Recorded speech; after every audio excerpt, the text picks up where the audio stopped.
They promised you these would be the golden years, the reward at the end of a long life of work, rest, ease, the sweet, slow mornings you had earned. And no one, not one single person, warned you about the decade you are actually walking through. The years between 65 and 75 are among the hardest a human being will ever face, and the cruelest part is that almost no one says so out loud, so you assume the difficulty is yours alone, some private failure of a person who should be grateful and cannot understand why they ache instead. Tonight I want to say the thing no one said to you. It is not your failure. It is the nature of this passage. And once you understand why these years are so heavy, you will also understand the astonishing thing hidden inside them, which is that this exact difficulty is the doorway to the freest years of your entire life. Let me begin by naming what is actually happening, because there is a strange relief that comes simply from having your quiet suffering seen. In this decade, one by one, the things you spent your whole life leaning on are taken away. And they are taken not all at once, which might be survivable, but slowly, gradually, so that you are never allowed to fully grieve one loss before the next begins. This is the true weight of these years. Not any single hardship, but the steady, patient stripping away of everything you once used to know who you were. And the teachings have a word for what is being revealed by that stripping: impermanence. The truth that youth spent its whole strength denying is now standing plainly in your living room, and it will not leave, and it cannot be argued with. That is what makes this decade so hard. You are meeting reality at last, with nothing left to hide behind. The first thing that goes is your visibility. It happens so quietly that you cannot name the day it began. But somewhere in these years you begin to notice that the world has stopped seeing you. The young walk past as though you were part of the furniture. In shops, in conversations, in rooms full of people, your words carry less. Your presence registers less. And a person who spent 60 years being seen, being consulted, being needed, suddenly feels themselves fading into the background of a world that is hurrying somewhere without them. There is a particular grief in becoming invisible while you are still fully alive inside, still feeling, still longing, still every bit as real to yourself as you ever were. The world has quietly decided you are finished. And you are not finished. That gap between how alive you feel and how faded you appear to others is one of the deepest aches of this decade, and hardly anyone ever speaks of it. Inside, you are still the same person who fell in love, who built a life, who laughed until you could not breathe, who felt the whole enormous force of being alive. The mirror shows you a stranger the world calls old, and the world believes the mirror. But you know better. You know that the one looking out from behind those aging eyes has not aged a single day, and learning to live in that gap, to stop needing the world's eyes to confirm that you are real, is one of the quiet initiations of these years. Close behind it comes the loss of your role, and for many this is the heaviest blow of all. For your entire adult life, you had an answer to the question, what do you do? And inside that answer was smuggled a far larger one, which was, who are you and why do you matter? You were the one who provided, the one they came to, the one who fixed it, ran it, carried it, knew the answer. And then, in these years, the work ends, or the children no longer need raising, or the position passes to someone younger, and you are left holding a question you have not truly faced since you were very young. If I am no longer useful, then who am I? The house grows quiet in a way it never was. The phone that once rang all day with people needing you falls silent for hours. And in that silence, a person can begin to feel not restful, but useless, not free, but discarded, as though their entire worth had been rented out to their usefulness, and now the lease has ended and there is nothing underneath. Then the body, which carried you faithfully for 6 decades and asked for little, begins to speak in a new voice. Not the small complaints of middle age that a night's sleep could mend, but something more honest and more frightening. The knee that will not fully recover, the energy that does not return by afternoon, the name that will not come to your tongue, and the cold fear that flickers behind it. The body, which you had always been able to count on as the one thing that was simply yours, begins its slow turning, and each new limit is not only an inconvenience, but a message, quiet and unmistakable, about the direction the whole journey is now heading. And you cannot unhear the message. You lie awake with it. And this brings the hardest visitor of all, the one who now enters the room and sits down and does not leave. For your whole life, death was an idea, something that happened to other people, far off, safely abstract, easy to set aside on any ordinary afternoon. But somewhere in this decade, it stops being an idea. It becomes real, personal, close, a presence you feel at the edge of quiet moments. You do the arithmetic you never used to do. You notice how a doctor's face changes, how a routine appointment now carries a weight it never did.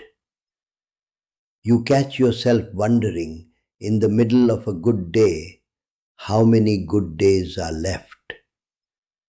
This is not morbidness. It is honesty finally arriving, and it is one of the loneliest parts of these years. Because the young around you cannot bear to speak of it, and so you carry the largest thought a human being can carry, mostly in silence. But hear me, because this too will turn. The one who learns to sit calmly beside death rather than fleeing it receives in return a gift the frightened never taste. They learn at last how to be fully alive. Nothing wakes a person to the preciousness of an ordinary morning like the quiet knowledge that mornings are not endless. The very thing you fear most in this decade is also the thing that can make every remaining day burn brighter than any day of your careless youth. But of all the losses these years bring, none cuts as deep as the emptying of the chairs around your table. This is the loss no one prepares you for, because it is unbearable to speak of until you are living it. In this decade, the people begin to go, the friends of 40 years, the brother, the sister, the ones who remembered you when you were young, who held the other end of your whole life story, and your husband or your wife, the one whose breathing beside you in the dark was the sound of home itself. The weddings of your younger years become funerals now, one after another, until you begin to feel like the last one standing in a room that was once full of voices you loved. There is a loneliness in outliving your own world that the young cannot imagine and cannot be told. To reach for the phone to share a small joy and remember again that the person you would have called is gone. This is the deepest of the hard things. And it is also, though you cannot see it yet, part of what is quietly setting you free. Let me pause here, because if any of this has named something you carry quietly and have never heard spoken aloud, I do not want you to feel alone inside it for even one more minute. If these words have found you where you actually live, write a single word in the comments below. Here, just that, so that you can see in the responses gathering beneath how many others are walking this same hard road beside you in the dark, unseen by the world, but not tonight unseen by one another. You were never the only one. You only felt that way because no one was saying it. Now, let me tell you what all of this hardship is truly for, because this is the part that changes everything. Here is the teaching the old masters understood, the one that turns this entire decade upside down. Everything I have named being taken from you, the visibility, the role, the body's strength, even the beloved faces, all of these were things you had come to believe you were. I am my usefulness. I am how others see me. I am my body. I am the people I love. And so long as you believe you are those things, their loss feels like your own death, arriving in pieces. But the teachings say, gently and insistently, that you were never any of those things. You were the awareness in which all of them arose and passed. You were the sky and they were the weather. And this decade, this hard and holy decade, is the season in which life finally strips away everything you mistook for yourself, so that you can meet, perhaps for the first time, the one who was there underneath it all along. This is why the young, for all their strength, are so rarely wise, and why something can shine out of an old face that no youthful beauty ever had. They have been through the stripping. They have met the one who remains. Think of it this way, because the image matters. All your life, the sky of your awareness was so crowded with weather that you mistook the weather for the sky. The storms of ambition, the bright noon of your working years, the clouds of worry, the passing seasons of every role you played. So much was happening in you and to you that you never once glimpsed the clear and changeless space in which all of it was moving. But now the weather is thinning, the storms are fewer, the great activity of a life is quieting down. And in that thinning, if you do not spend it in panic, something extraordinary becomes visible, the sky itself. The awareness that was never once touched by any of the weather, that was as whole in your worst grief as in your finest hour, that did not age when your face aged or weaken when your body weakened. You are not the weather that is passing. You are the sky it passes through. These years are simply the clearing in which you finally see that. I knew a woman who lost her husband in her 68th year after 44 years of marriage. And she told me that for a long while she did not want to go on living. Everything that had told her who she was had been buried with him. And then, slowly, in the terrible quiet of her empty house, something she did not expect began to happen. With no one left to perform for, no role left to fill, no one's eyes left to arrange herself in front of, she began to meet herself. Not the wife, not the mother, not the woman others had needed, but the plain awareness that had been quietly watching her whole life from behind all of those. She told me that the last years of her life, which everyone had pitied her for, became the truest and the freest she had ever known. Not happy in the shallow way, free. She had nothing left to lose, and so, for the first time, nothing left to fear. The stripping that had nearly killed her had also set her loose. This is the secret buried inside the hardest decade of your life. The reason these years are so heavy is precisely the reason they are so precious. Every attachment being pulled from your hands is an attachment you were always one day going to have to release. And most people are forced to release all of them in a single terrifying instant at the very end. But you are being given something rarer and kinder, though it does not feel kind while it is happening.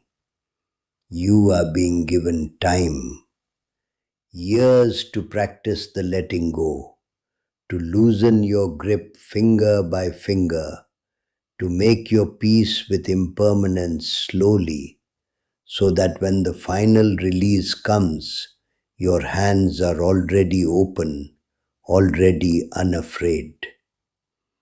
The hardness of these years is the mercy of a long goodbye instead of a sudden one.